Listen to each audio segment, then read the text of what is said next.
Allow me to introduce you to the future of the Liberal Party in Australia.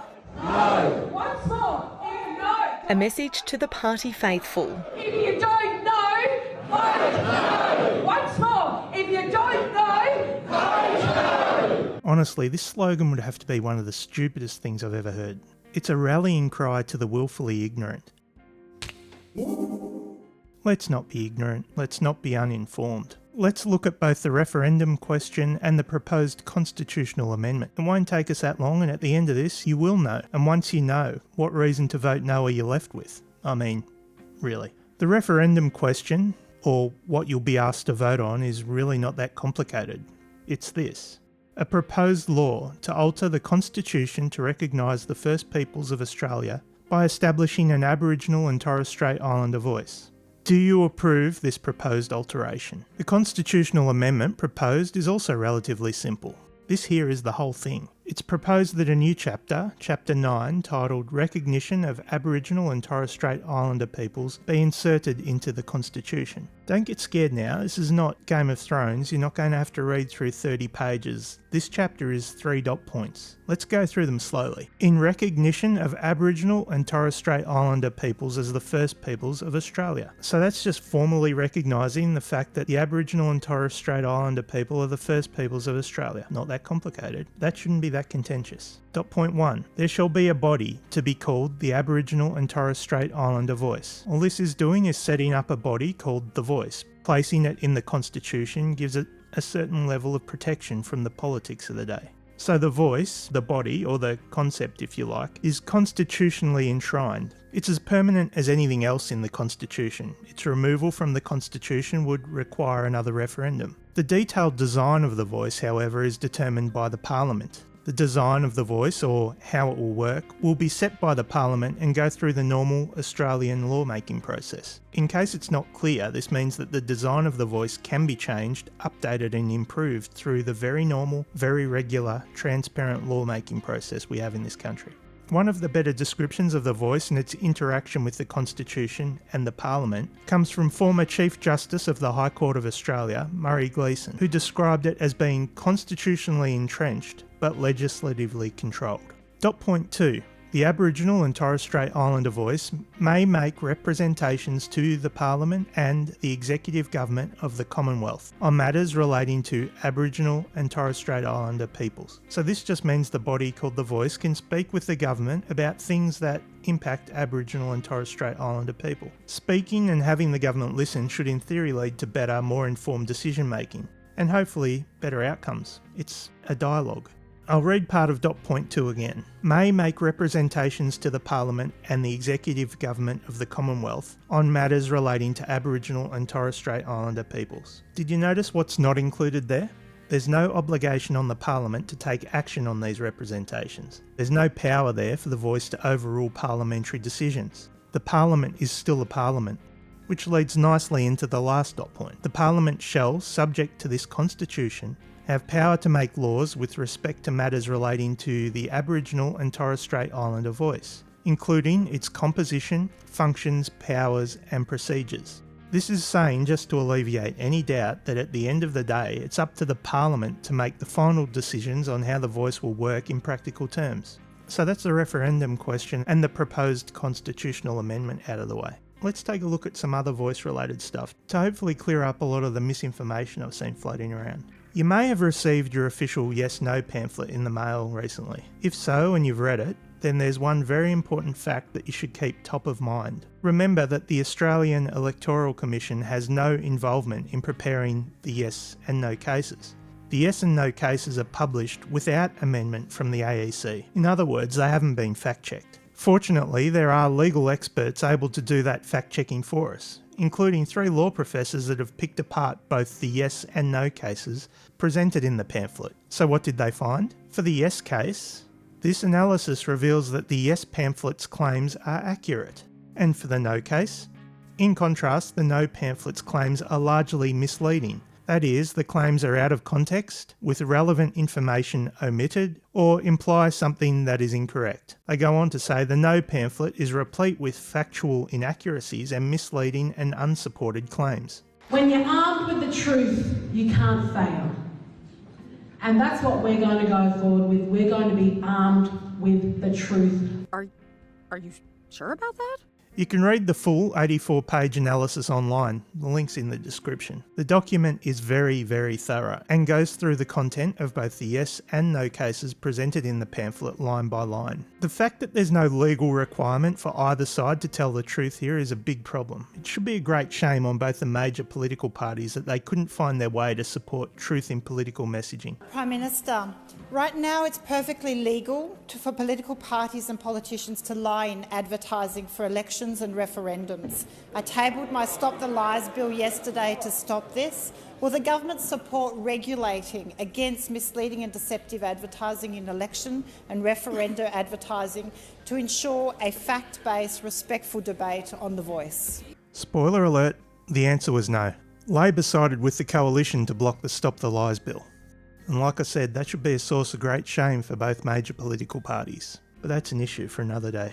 Oh, and if you see this doing the rounds on Facebook, please understand that it, like the vast majority of the information circulating in support of the no case, is total bullshit. The word count is restricted to 2,000 words for each case. It's right up front of the pamphlet. And for the record, the yes case has a total of 1,967 words, while the no case has a total of 1,946 words. It was rigged, and that I demand a recount. If you've seen the opposition leader speaking on The Voice in the past 6 months, you'll have no doubt heard this, or a variation on the theme. The Prime Minister's Canberra voice. The Prime Minister's divisive Canberra voice. Again, this is total bullshit. It's embarrassingly easy to debunk. The request for The Voice came from the First Nations Constitutional Convention at Uluru in 2017. This was the result of a national consultation process with Aboriginal and Torres Strait Islander people, which had been known as the Regional Dialogues. So it had nothing to do with Albo. Hell, he wasn't even opposition leader back then. This is not a Labor concept. It's not a coalition concept. It doesn't come from Canberra. The request for the First Nations voice comes directly from the Uluru Statement from the Heart, which was first issued on the 26th of May 2017. It's actually in the statement about 3/4 of the way down. We call for the establishment of a First Nations voice enshrined in the Constitution. Simple. That's not too much to ask, is it? On the Uluru Statement from the Heart, you might have seen the opposition with support from Peter Credlin rolling this out. The Uluru Statement from the Heart, all, 26 pages of it. On how many occasions has he said, it's a very simple document, fits on around, I don't know, 1 A4 page. Well, guess what, Peter? That's the Uluru Statement from the Heart. It doesn't fit on 1 A4 page, and it should be compulsory reading for all Australians. Again, this is pretty easy to disprove. You can visit the Uluru Statement website and read it there, or download the A4 statement yourself. 440 words. Yeah, but Peter Credlin says... If you actually pay close attention to the Sky News clip, you'll notice the document that they're referring to includes meeting minutes and all that sort of stuff. It's not the Uluru Statement. But if you're still sceptical, you can download the FOI document yourself and read the whole thing. The statement is 1 page. What follows is a bunch of meeting minutes and background information. It's pretty clear. Yesterday in Parliament and again today, the Prime Minister insisted that the Uluru Statement from the Heart is an uplifting 1-page document. Yesterday, he even labelled statements that it's actually 26 pages as a conspiracy theory, he said, worthy of QAnon. He's right. Yeah, but Peter Credlin says... No, stop there.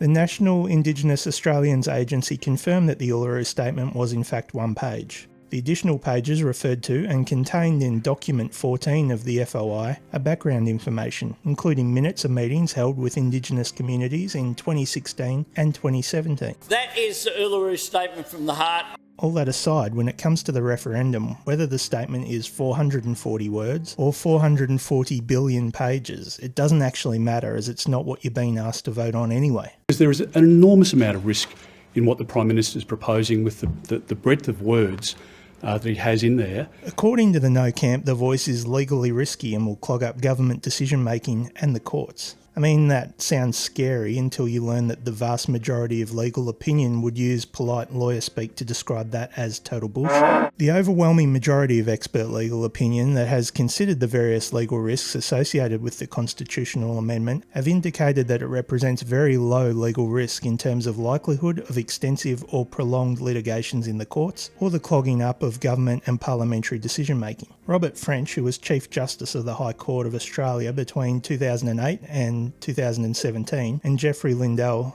Professor of Law at University of Adelaide, have said that the voice is a big idea but not a complicated one. It is low risk for a high return. The voice will provide a practical opportunity for First Peoples to give informed and coherent and reliable advice to the Parliament and the government. The Solicitor General, the second highest ranking law officer in Australia behind the Attorney General, provided his advice on the voice and specifically responded to a couple of questions. The first, is proposed Section 129 of the Constitution compatible with Australia's system of representative and responsible government established under the Constitution? The answer was yes. The Solicitor General was very clear in his legal opinion in that the voice would not pose any threat to our system of government. And the second question, would the power to legislate with respect to matters relating to the Aboriginal and Torres Strait Islander voice in proposed Section 129 Part 3 of the Constitution empower the Parliament to specify whether, and if so how, executive government decision makers are legally required to consider relevant representations of the voice? Again, the answer was a straightforward yes. The Solicitor General is clear in saying that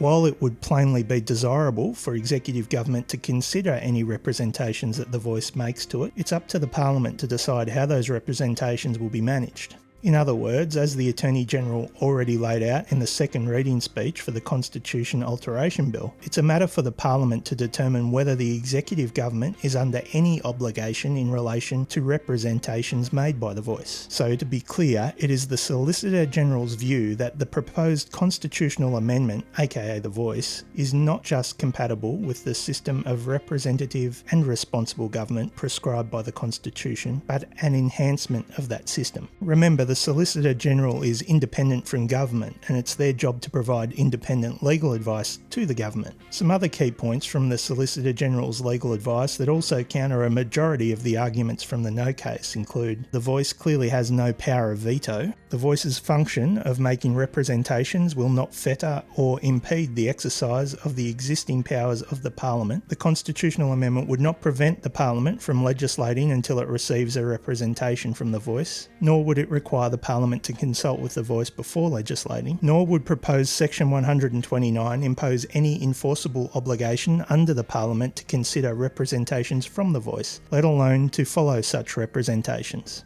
Another regular falsehood trotted out by the opposition in the no case is that the government haven't provided the detail. The Prime Minister is dividing the nation with his divisive voice proposal by deliberately refusing to provide detail to the Australian people. Well, thanks to this thing called Google, it's pretty easy to prove that this one's bullshit too. The full details of the constitutional amendment have been released. We went through those at the start of this video. You can find the wording for the proposed amendment, the government's explanatory memorandum presented to Parliament in March, a joint parliamentary committee report on the amendment released in May, the Solicitor General's legal advice published in April. As is standard constitutional practice, the functional detail underpinning how the voice will operate will be determined by Parliament through the normal, very ordinary legislative process. The broad design principles for how Parliament may approach it are also online. The fact is, the details are all there. The great irony here is that despite all the hot air, misinformation and bluster, when you actually listen to what Peter Dutton and the Coalition would support, it all sounds vaguely familiar. We want to make sure that we can get the best possible outcomes for Indigenous Australians, and we do that through recognising Indigenous Australians in the Constitution and by providing for their say, their voice to be heard by government in a very clear way. To me anyway, it doesn't sound like there's a lot of practical difference between what Dutton and friends are saying they'd support compared to what we are voting on at the referendum. To each their own, I guess, but the only conclusion I can draw from that is that the opposition's opposition to the voice is purely political. And I think that that's a very sad thing for this country. Hell, Dutton would even send the country back for another referendum if he found himself in the PM's chair.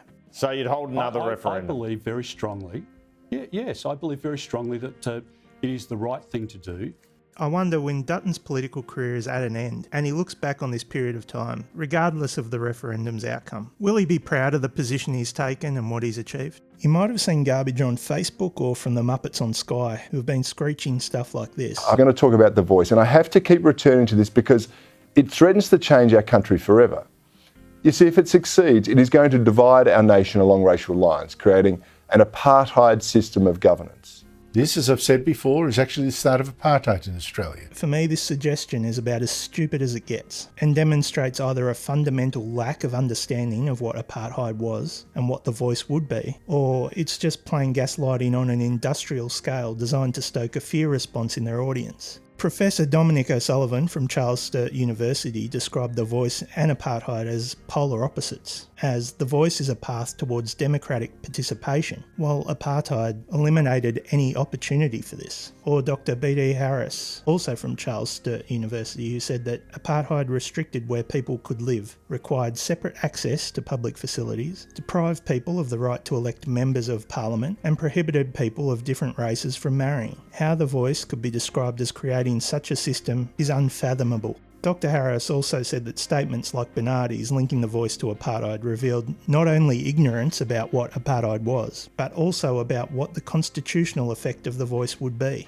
Professor Ben Saul, the Challis Chair of International Law at the University of Sydney, is quoted by RMIT Fact Lab as saying, "It is ludicrous to compare the voice to apartheid." So countless legal experts, way more qualified than me, and most likely 99.9% of the viewers of this video, have come out to absolutely rubbish the suggestion that the voice is introducing apartheid to Australia. But if none of that convinces you, just know something is bullshit and Pauline uses it to flog some bumper stickers. F*** off. Easy now, Pauline. If you got this far and you're still set on voting no, you can't say that you're voting no because you don't know about the referendum question and the constitutional amendment. You can't say you're voting no because you were convinced by the no case presented in the referendum pamphlet, because as you now know, actual legal experts found that no pamphlet replete with factual inaccuracies and misleading and unsupported claims. In other words, total bullshit. You can't say you're voting no because the voice is something dreamt up by Elbow, because we know that's bullshit. You can't say you're voting no because the voice is a risky legal proposition that'll clog up courts and our government, because as the highest ranking independent law officer in the country has said, the voice is not just compatible with the system of representative and responsible government prescribed by the Constitution, but an enhancement of that system. You can't say you're voting no because the detail hasn't been released, because it has, as we've seen. The voice. If you didn't know about it before, now you do. And now that you do know, what reasons are left to justify voting no now? To be honest, I can really only think of the one. Say it out loud so you can hear how it sounds. You're voting no because you... Footnote, I still can't get past this slogan and how stupid it is. Do the coalition not realise they've gift-wrapped the slogan for their opponents to use in attack ads once the next federal election rolls around? If you don't know, vote no! Peter Dutton wants to be your next Prime Minister. But what do you really know about this man? If you don't know, vote no to the Liberal Party. If you don't know, vote no! Written and authorised by a pickle for the Pick to Peck of Pickled Peppers Party.